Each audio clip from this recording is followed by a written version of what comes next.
जननायक sir, Gujarat में बहुत लंबे समय से भारतीय जनता पार्टी की सरकार है। वोट चोरी पर अभी वहां कोई बात नहीं होती है। अब हालांकि वहां भी वोट चोर गद्दी छोड़ के नारे लगने लगे हैं पिछले कुछ समय से गुजरात के अंदर भी। लेकिन आज राहुल गांधी ने जो बात दिखाई, 25 लाख से ज्यादा वोटों की चोरी राहुल गांधी ने साबित कर दी। और जो वोटों के परिणाम में हरियाणा का अंतर था, वो कुल 1 लाख का अंतर था। सरकार किसकी है? देखिए राम प्रकाश जी, ये इन लोगों का पूरा प्रयास जो है, चुनाव आयोग और भारतीय जनता पार्टी दोनों का, वो पहले किसी भी इक्वेशन का जवाब लिख लेते हैं और बाद में वो इक्वेशन लिखते हैं। तो इनके लिए जीतना, ये आंसर तय पहले हो जाता है। वो जीत में किस तरह से वोटों की गिनती को बिठाना, ये इनके लिए आयाम बन जाता है। और वो आयाम में काफी हद तक उन्होंने सिद्धि प्राप्त कर ली है, क्योंकि पूरी सरकारी मशीनरी से लेकर चुनाव आयोग तक उनके साथ मिले हुए हैं। तो ये परिस्थिति में जब तक ये निश्चित नहीं हो जाता, सुनिश्चित नहीं हो जाता कि चुनाव किसी भी तरीके से प्रभावित हुए बिना इसके परिणाम आते हैं, तब तक तो भारतीय जनता पार्टी ही जीतेगी। आज आप अगर मुझे पूछते हैं, कई लोग पूछ रहे हैं कि बिहार में क्या नतीजे आएंगे, तो मेरा जवाब है बिहार के नतीजे जो है वो भारतीय जनता पार्टी के फेवर में ही आएंगे। अगर कोई दिवा स्वप्न में रास्ता है कि तेजस्वी यादव की सरकार बनेगी या और कुछ होगा, मैं मानता हूं कि हकीकतों से वो रूबरू नहीं हुए हैं। हकीकतें ये है कि पूरा प्लान बीत चुका है। अभिमन्यु का जो युद्ध के जो कोठे हैं वो पूरे इन्होंने लगा चुके हैं, जिसके तहत लोकशाही के अभिमन्यु को कहीं बीच में शहीद होना ही है और भारतीय जनता पार्टी चुनकर सत्ता के सूत्र संभालेगी। उसका एक और भी रीजन है राम प्रकाश जी, कि इनके लिए ये जन्म मरण का खेल है। अगर बिहार हारते हैं तो उसका मतलब ये हुआ कि जो सारी बातें कही जा रही है चुनाव में धांधली होने की और वोट ट्रांसफर वगैरह की, वोट चोरी की बात जो कही जा रही है, वो बातें सही थी। और आने वाले समय में और जगहों पे भी इनको ये रिवर्सल देखना पड़ेगा। तो ये मरता क्या न करता जैसी बात है। भारतीय जनता पार्टी के लिए अंतिम मोर्चे की लड़ाई है और वो इसे किसी भी हालत में गंवाना नहीं चाहेगी।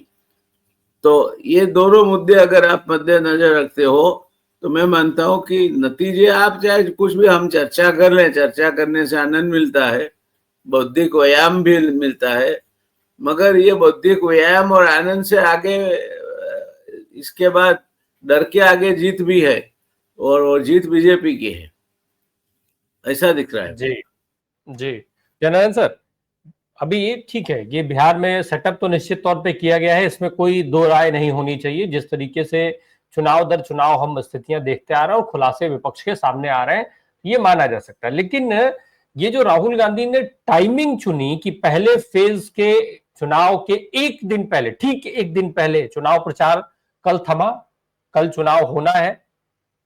आज राहुल गांधी इतना बड़ा खुलासा करते हैं कि कैसे हरियाणा में खेल खेला गया। बिहार के लोग इससे कितना जागरूक हो जाएंगे? क्या राहुल गांधी का आज का खुलासा बिहार के वोटर्स के लिहाज से काम आएगा? क्या आप जागरूक होइए, जम करके वोट करिए, ताकि इन्होंने जितना सोचा ना हो उससे ज्यादा वोटिंग हो और इनका वोट चोरी का जो फॉर्मूला है वो धरा का धरा रह जाए। जननायक सर, देखिए राम प्रकाश जी, हम ये बात नहीं भूल सकते कि इलेक्टोरल बॉन्ड्स के बारे में भी मान्यवर सुप्रीम कोर्ट ने जो आशाएं जगाई थी वो आगे चल के सब ध्वस्त हो गई, कुछ हुआ नहीं। माधवीपुरी बुच का केस देख लीजिए, कुछ हुआ नहीं। जब सरकार ठान लेती है कि हमें कुछ करना ही नहीं है, जब जेरार्ड फोर्ड एटीट्यूड आ जाती है कि any colour is good so far so it is black, तो ये बिहार के आंदोलन वाली बात से मैं तो सहमत नहीं हूं। अगर हो जाए तो मैं मानता हूं कि देश के बहुत बड़े भले की बात होगी। राय साहब ने जो बात बताई, मैं खुद प्रार्थना करूंगा भगवान से कि इनकी प्रेडिक्शंस जो है वो सही पड़े।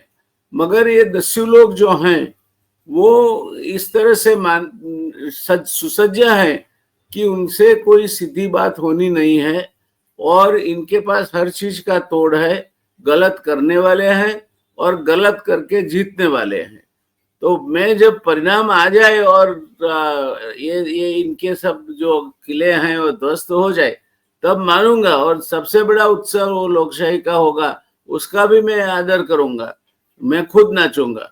मगर ये मानने को जी नहीं करता अभी मैं। इनका इतिहास जो है, जो इलेक्टोरल बॉन्ड से लेकर माधवीपुरी बूथ से लेकर किसी जज के घर से नोटों के गड्डियां बरामद हो उसके बारे में जो निर्णय लिए जाए उसके लेकर, ये ब्यूरोक्रेसी पूरी अपनी रीढ़ की हड्डी खो चुकी है।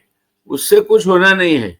अगर हम ये सोचते हैं कि इलेक्शन कमीशन कोई चमत्कार करेगा या राज्य का जो वहीवटी तंत्र एडमिनिस्ट्रेशन है वो कोई चमत्कार करेगा, तो ये तो सब काट के उल्लू है और उनके पेरोल पे है, ऐसा समझकर चलिए आप। तो ये इनसे कुछ होना नहीं है और जनता सीधी आती नहीं। अब राहुल जी ने बिहार हरियाणा का बताया, वो हिस्ट्री है, क्या कर लोगे, वो मान लिया, चलो इससे हमने हिस्ट्री पढ़ ली, हिस्ट्री पढ़ के इससे बिहार में कोई असर होने वाला है, मैं नहीं मानता कोई असर होगा। कौन नहीं मानता है कि धांधली होती है? इसके लिए राहुल गांधी की प्रेस कॉन्फ्रेंस जरूरी नहीं थी। राहुल गांधी की प्रेस कॉन्फ्रेंस के बिना भी इस देश में जो आदमी अनाज खाता है और जो तटस्थता से सोच सकता है, जिसकी दृष्टि विहीनता आरएसएस और भारतीय जनता पार्टी के कुंठित विचारों से ग्रसित नहीं है, वो सब मानते हैं कि धांधली हो रही है। कौन नहीं मानता है? और इसके बावजूद भी निसहाय होकर धांधली होती हुई हम देख रहे हैं। और परिणाम स्वरूप, फलस्वरूप बिहार में जब अगर भारतीय जनता पार्टी के आधारित सरकार प्रस्तापित होगी तो इसको बढ़ा चढ़ा के रजू किया जाएगा कि देखिए लोगों की राय ये है, लोगों की पसंद ये है और हमने तो पूरे लोकशाही तौर तरीके से ये काम किया है। हालांकि लोकशाही तौर तरीका ध्वस्त करने का काम तो एसआईआर की जब बिगिनिंग हुई तब से शुरू हुआ था।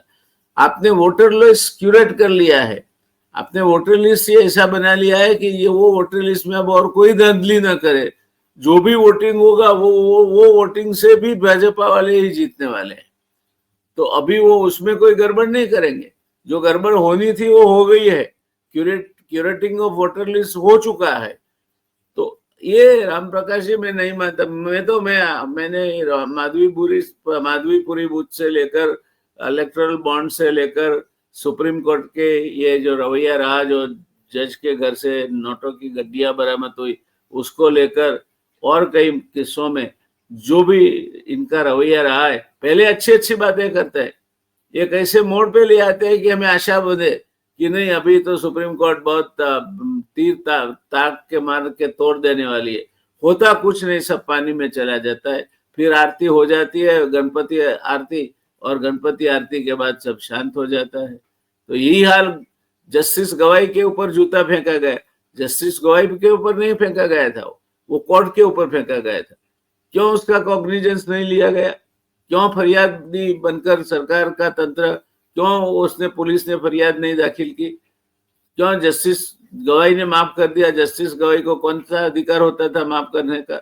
वो अपनी व्यक्तिगत हैसियत से कर सकते तो कर दिया, मगर कानून को कानून की प्रक्रिया के मुताबिक चलना चाहिए।